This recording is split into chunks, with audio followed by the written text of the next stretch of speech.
Hello everyone. మనకి already Java అనేది explain చేసేసారు, అయిపోయింది. కానీ ఒక ముక్కు రావట్లేదు.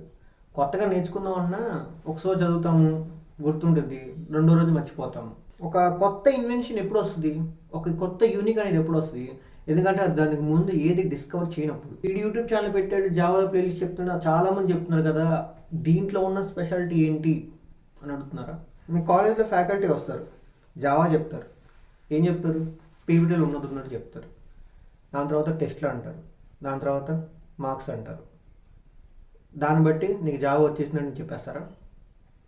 ఎట్లా నీకు ఎలా వస్తుంది? ఇప్పుడు జావా అంటే ఏంటో చెప్పు, 10 డిఫరెన్సెస్ చెప్పు. వేరే లాంగ్వేజ్కి 4 చెప్తావు, 5 చెప్తావు, కొంతమంది అది కూడా చెప్పలేరు. హోల్ జావాని నేను ఒక్క రియల్ టైం ఎగ్జాంపుల్లో చెప్తా. అదే సిటీ. ఆ సిటీలో ఏమేమి ఉంటాయి, దాన్ని దేనికి యూజ్ చేస్తారు, ఎలా యూజ్ చేస్తారు, కోడ్స్ మొత్తం నేను ఎక్స్ప్లెయిన్ చేస్తాను. ఈ ప్లేలిస్ట్ ఎందుకు ఉపయోగపడుతుందంటే అర్థం చేసుకో.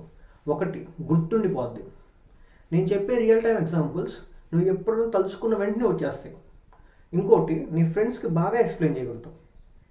ఫ్రెండ్స్కి ఎక్స్ప్లెయిన్ చేస్తున్నావు అంటే you can explain in the interview also. So ఇంటర్వ్యూలో ఇంప్రెషన్ కొడతావు. నువ్వు ఎవరైనా చెప్పేస్తావు, ఈజీగా చెప్పేస్తావు, ఇదిరా ఇట్లా ఉండిద్దిరా.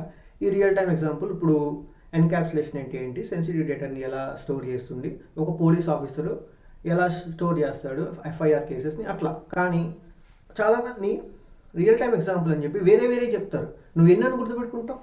సో ఒకే ఒక రియల్ టైం ఎగ్జాంపుల్, ఒక సిటీని జావాలో చెప్తా. So do follow, see more.